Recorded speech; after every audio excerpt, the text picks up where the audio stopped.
Oke. Selamat siang semuanya. Kita lagi di Kaohsiung.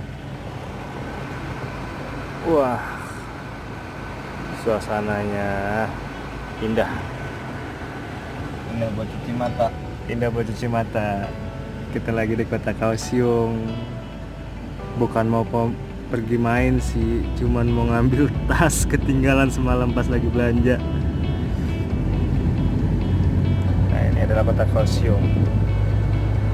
Lalu lintas yang sangat tertib, nggak kayak Jakarta, Indonesia, macet parah, gila. Saya lagi sama teman saya nih, orang Palembang, Teddy. Kenapa bisa ketinggalan semalam, Ted?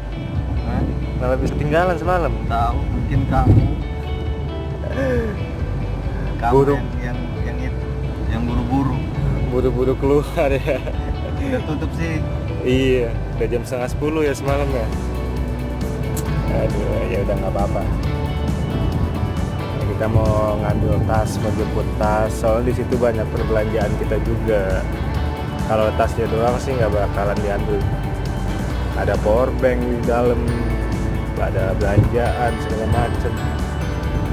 Nah, ini saya bukannya pamer, saya di Taiwan.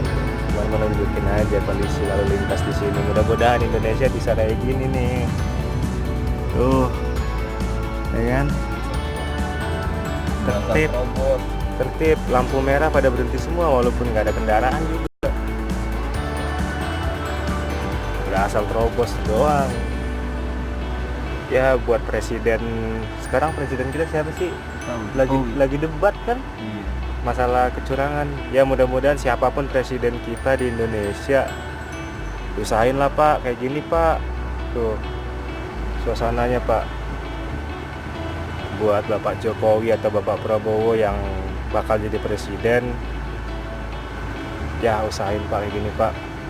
Saya berharap banget nih Pak, warga Indonesia nih Pak, Indonesia kayak gini, Jakarta aja kayak gini udah bangga saya Pak.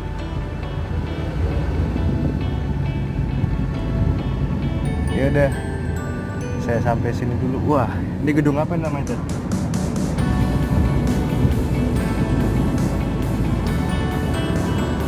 Gedungnya besar banget. Kaohsiung Exhibition Center. Saya sendiri juga kurang tahu ini buat apa. Kayaknya sih kayak buat tempat-tempat bazar gitu ya, kayak PRJ kalau di Kemayoran mah.